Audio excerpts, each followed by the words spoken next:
Hey everyone, I am here to talk to you about my next film in the genre drama.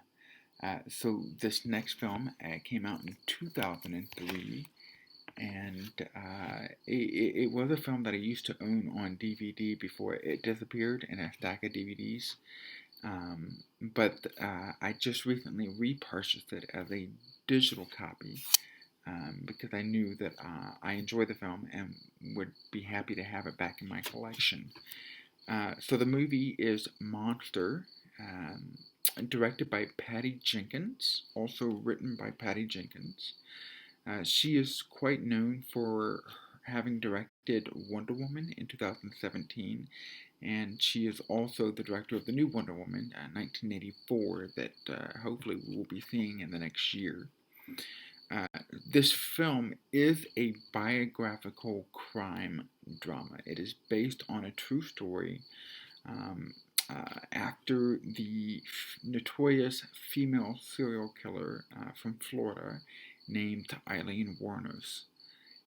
The actors that you will find in this film are Charlie Theron, Christina Ricci, Bruce Dern, and I must tell you, I was quite impressed with the performance of Charlie Theron, and rightfully so. She did win the award for Best Performance of a Leading Actress at the Oscars, the Golden Globes, and the SAG Awards that year. It's really quite remarkable what they did with her, what she did to change her appearance, her body, to really play this role and get into the role of Eileen Wuornos. Um, so the film had an $8 million budget and made $64.2 million at the box office, so it did really well. Um, my favorite sequence in the movie was the sequence um, after she had killed somebody. She came back to the hotel room and had some money for her girlfriend, and finally decided to make love with her. And they played their song "Crimson and Clover" by Tommy James and the Shondells.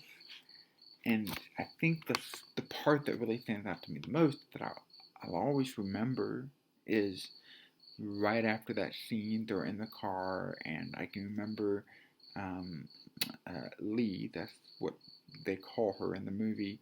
She's looking over at Christina Ricci, who plays Selby, the girlfriend, and she's happy. She puts her arm around her, like, she's got everything in place, and she's going to take care of this person. And I'm not sure why that's the scene that really stands out to me the most, but it is, and I happen to really like the song Crimson and Clover, so that's why I decided that was my favorite sequence in the movie. The characters in the movie. So we have Eileen Lee Wuornos, who's played by Charlie Theron. She is a mentally ill prostitute turned serial killer after having been raped by one of her Johns, and falls in love with Selby. Now, the idea is that the beginning of the movie, it starts off with she is ready to commit suicide, and she tells God, "I have $5 left. I'm not going to die without having spent the $5. This is what you've got to work with." And so she goes to the bar and spends the $5 on beer and meets Selby, who ends up keeping her occupied throughout the night. And she takes that as a sign that God did not want her to commit suicide. Selby is the other character, played by Christina Ricci. She is a young, naive lesbian who really just kind of seeks attention. She's young.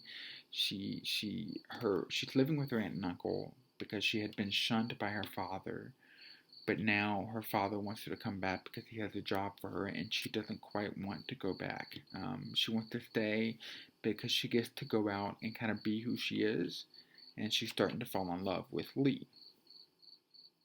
The story, so that's really the story, and so you kind of see the progression of Eileen Wuornos going from really wanting to commit suicide to becoming a serial killer and getting arrested and eventually being put to death by lethal injection.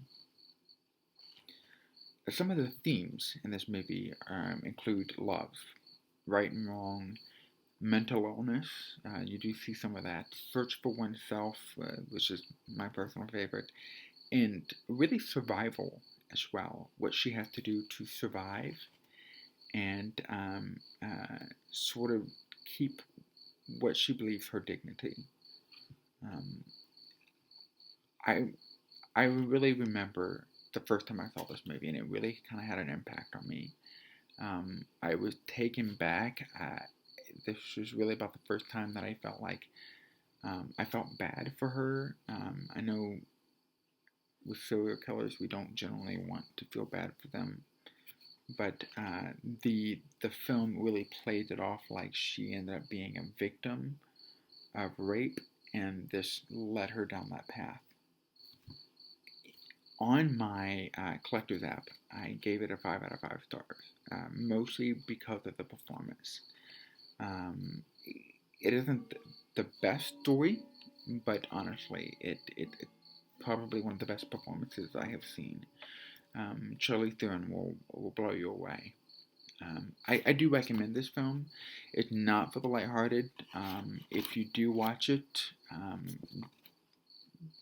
don't think that you're going to walk away not thinking about it afterwards. I know I did, but it is worth the watch. So let me know what you think, and thanks for watching.